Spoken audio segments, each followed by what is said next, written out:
Morning, folks. It's a wonderful sunny day in the northwest.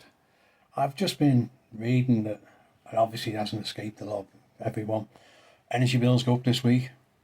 The rate's going to cost you an extra £1,849 a year, which is an increase of £111 since the previous quarter. In October, and I'm directly quoting Prem Seeker here, who is a Emeritus Professor of Accounting in the University of Essex and the University of Sheffield. So all credit to Prem Seeker for this information. So in October 2020, the average household bill was 1,042, though it did hit 2,500 in April 2023. The energy price set by Ofgem limits the amount suppliers can charge households for each unit of energy and a daily and steady charges, but it doesn't cap the total bill. There are just 6 energy companies controlling 90% of the UK energy market. In the absence of effective competition, people are getting ripped off.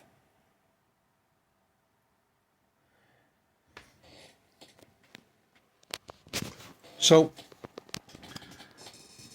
between 2020 and April 25, 20 energy companies, so not just the 6 that have 90% of the control of it, but 20 energy companies dominating the UK energy industry reported operating profits of 514 billion. That's operating profits, just let that figure sink in. 514 billion from a previously publicly owned sector, which fuels inflation, poverty and misery for millions and millions of people. Since the pandemic, electricity and gas supply companies have increased their profit margins by 363%. So not 10% with inflation or whatever inflation is at the moment, 363%. So let that sink in now. 514 billion operating profit and increasing your profit margins by 363% when people are suffering.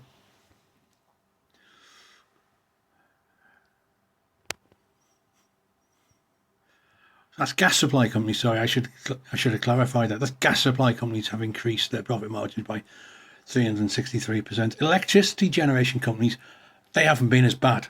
They've just done it by 198%.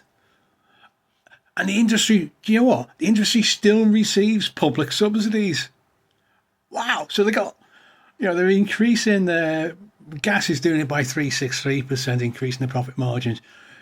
The electrics are doing 198%. They're getting 514 billion operating profits, and they still get public subsidies. You couldn't make this up, could you? And anyway, Professor Seeker goes on. He goes, record profits by BP, Shell, British Gas, and the National Grid are a reminder that energy sector regulation has failed. It has, Ofgem should be protecting the consumer, not protecting the shareholders' profits, which is what it's doing at the moment by letting them increase the prices. So, energy companies speculate the price of their own output to push up prices. BP alone employs more than 3,000 traders to do that. So they're pushing, they're fixing the market, basically, aren't they? Shell has a trading division that does not reveal details. Energy producers make billions from such speculation, and none of that is subject to any periodic windfall tax on oil or gas companies. Banks also profit from energy price speculation through trading futures and derivatives.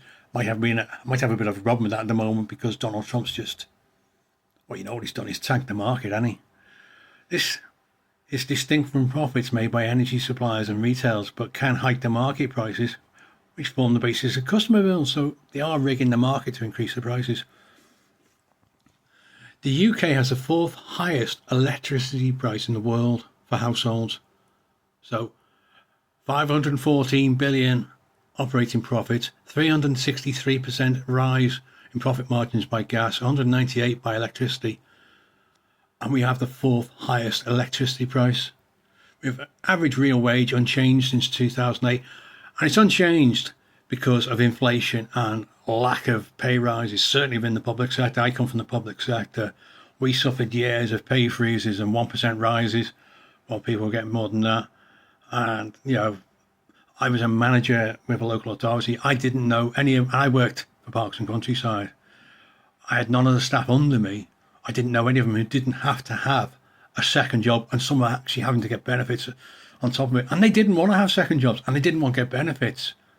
They wanted to spend more time with their family. That's why they didn't want a second job, and they didn't want to be seen as freeloaders, which is why they didn't want benefits. But they had to. They had no choice. So, little rant over on the side there.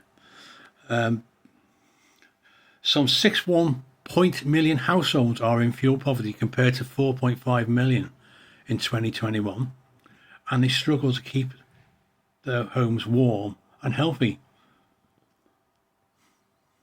And they reckon that some 128,000, including 110,000 pensioners, die in fuel poverty each year. High energy bills reduce disposable incomes to purchase other essentials, so heat or food. That's what you've been, do you want to eat or do you want to be warm? That's what they're saying. High energy bills reduce, I've just said that, sorry. I'm getting a bit, as you can tell, I get a little bit irate about this. Some 3 million people, get the words out, are malnourished or at the risk of malnutrition due to lack of nutrition. That's that choice of having to buy cheap food in order to heat their houses. Cheap food that may not be as nutritious as, fresh stuff, fresh veg or whatever. They're buying frozen, they're buying tinned, etc., processed, and it maybe doesn't have the same nutrients.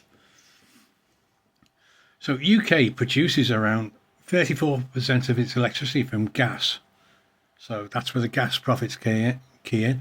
And the governments blame Russia-Ukraine war for higher energy prices. This is just another way to the state shields the energy sector. In June 2022, the UK ceased importing gas and coal from Russia, though the scarcity can escalate market prices. Around 50% of the gas used in the UK is home produced. Yeah? And are below the median for industrialised countries. 17% lower than France and 10% less than Germany. But they have lower energy costs. How is that? So Professor Seeker then goes, Ofgem facilitates profiteering, which for me it does. Ofgem should be working for the consumer, not for the shareholder. I've just said that before.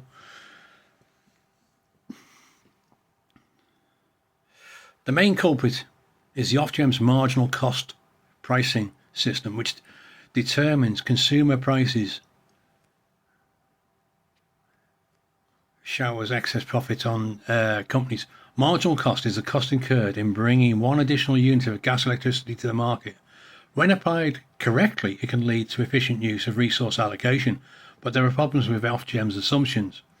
Energy supply is not a market in the classical economic sense. People must buy energy. They don't have a choice, They are captive customers. They have to pay whatever the prevailing price is. They've got you locked in. You've got to pay the price. There are no effective substitutes. Well, you've got wood burners, but you've got solar panels, but you have to pay to have them installed unless you're lucky enough to get benefits and you can get them installed for you. I'm not going to start on. Let me carry on with this. In a competitive market where there are many buyers and sellers and everyone is a price taker, firms compete, and that drives costs to marginal levels, e.g. the cheapest option, and sets a price that enables suppliers, producers to recover all costs associated with production. So they're recovering the production cost. Firms unable to produce goods, services at that level will not be able to sell and will go out of business. So it's a way of culling the lame ducks, I suppose, weeding out the dead wood. So energy is produced from various sources, and we know that, gas, oil, nuclear, solar, wind, etc., biomass, and all elements are mixed and transmitted by the generating stations. So you're not just getting gas-generated electricity, you're getting, biomass-generated electricity, as well as other stuff. However, each input source has a different cost structure, so it costs different. What they're saying is, there's different costs to produce each one. For example, currently gas costs the most, and nuclear, hydro, and renewables cost considerably less. Ofgem cap does not calculate the cost based on each variety of input. It's not based on an average cost or weighted average or on all inputs either. One of Ofgem's objectives is to ensure profit for each supplier at each stage. So they're making sure the suppliers make profit at the production stage, even though they recoup the costs. They're making, when they sell it, when they trade it, when they deliver it, they're making sure they get profit each time. So generation, transmission, distribution and retail. This means the Ofgem cap has to be set at the most expensive price cost per unit. Otherwise, the marginal producer, the most expensive producer, cannot make a profit. So when I was saying about, I'm a little bit slightly wrong there, the marginal producer is the one that gets the lower cost, the lower profits. The reverse of what happens in competitive markets where the most expensive supplier is driven out of business. So your marginal producer who has the most expensive production costs and can't keep up with the competition actually is the basis for this Ofgem's price. So the fact there's other companies doing it cheaper, it doesn't matter. It's that the one that's doing the most expensive that sets the price. That's, yeah, and if you think about it in the retail sector, it's the complete reverse. If someone's charging more for service and you're providing that same service for less, you'll get the business, what they're saying it, and that will dictate the market price. You will dictate that market price. But it's not the way here. Ofgem guarantees profits to household energy suppliers. The current rate is 2.4% of the earnings before interest and taxation, though most make more than that. There are no limits on the profits made by producers, wholesalers and transmitters of energy, though governments may claw some of that back through windfall taxes, occasionally. In 22-23, the UK government levied 2.6 billion windfall tax on oil and gas companies, rising to 3.6 billion in 2023-24. The bills received by customers do not show the wholesale cost of the energy network costs, operating costs, various levies, distribution, billing costs, etc. Even though Ofgem have full details of these, the lack of information stifles debate and continues to facilitate exploitation. Promise I won't go on too much longer.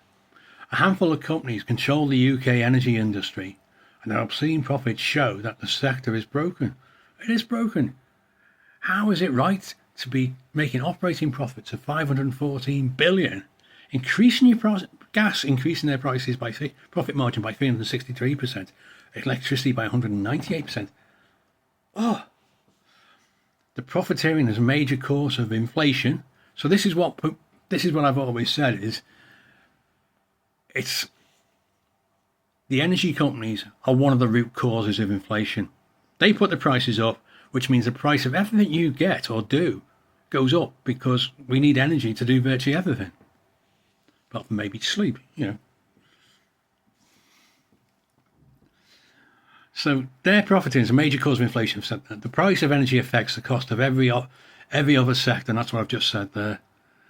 And it makes it uncompetitive. No government can develop an effective industrial strategy without ending profiteering in the energy sector. It needs to go back in-house. And I'll tell you why in a second.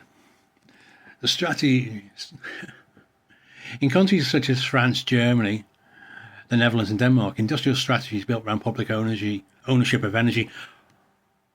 And that's ironic because EDF, which is a French company, is one of our suppliers. And they're a private company, okay? But they're it's public ownership of that in there, so they actually have a different system to us. Yeah.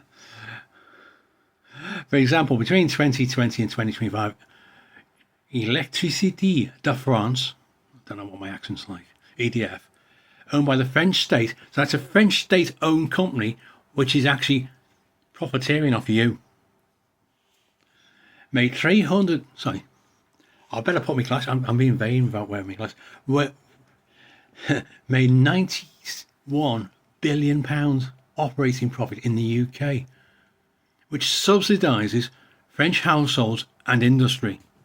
So if you're an EDF customer, you're getting fleeced, and you're also subsidising France.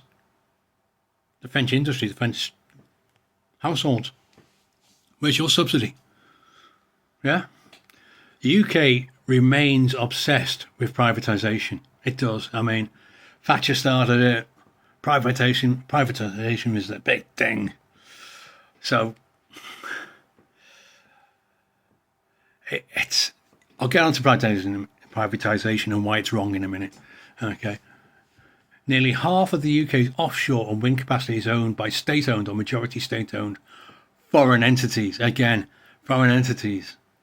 Vast export of profits. So the profits are not staying in the country, they're going out the country. Lubricates foreign economies and prevents the development of suitable technologies at home. And they don't invest enough in infrastructure. Yeah. So Professor Seeker ends by saying the UK must bring infrastructure back into public ownership to protect people and rejuvenate the economy. Now, I agree with Professor Seeker there. Those who don't know, privatisation of the energy companies and the other companies as well, so mail, rail, water, etc., was done because they were seen as wasteful, too weighty, too much bureaucracy, etc. And the feeling was, put them in private companies, private entities, private companies will make them less wasteful, more effective and more efficient. That's what they said. And this is the kicker, will protect the consumer from higher prices. That hasn't happened. Yeah? That's bullshit. So what's happened is, these companies now, the foreign ones, you actually subsidise, I've just told you, EDF, you're subsidising French industry, French households, when we should be subsidising our own industry and our own households. Yeah? So privatisation hasn't worked. It might have worked to slim them down. It certainly hasn't. And it might have made them more efficient to make more profits for those companies involved. It certainly hasn't made them effective at keeping the bills down for people because they're profiteering off it. The government needs to either bring the whole infrastructure back in-house, which would be a preferred option. And people go, you can't do it. Why not? Give them a penny in the pound or something like that, the shareholders. They've had enough money out of us, Hey, and the way shares are sinking at the moment, it might be easier to do than we think. Thanks, Donald. Did I just say thanks, Donald? You're a lunatic, isn't he? But hey-ho. Anyway, so it needs to come back in-house. Or at very least, what the government needs to do is pass legislation that stops the profiteering and says, you earn X amount and that's it. Give them an operating profit and then mandate what goes back into infrastructure rather than to shareholders, and mandate the price of fuel for industry, for households, etc., and stop the profiteering. Tell them they can have I can't believe I'm saying this, 393% increase their profit margins by gas, 198% electricity. Right, you're both back down to inflation levels. That's it, bang. We need a big reset on it. Don't know if you agree. That's my take on it. Very great thanks to Professor Seeker for the article. I've just basically grabbed all my information off. A very insightful man. Read about him. He's actually in the House of Lords. He's a professor at 2 universities. Very clever dude. Anyway, that's all from me. Have a great weekend. At least it's sunny and it's getting a bit warmer, so you won't have to have the heating on. Hey, it's expensive for us. We're all suffering. We're all watching the pennies on our heating, on our lighting, etc. I've installed all LED in my house to try and reduce the electricity bills. We've got a wood burner. We rarely have the gas on. It's one of them, you can't afford it. I could go on, but I'm not going to. Have a great weekend, folks. Speak to you next time. Keep moving forward.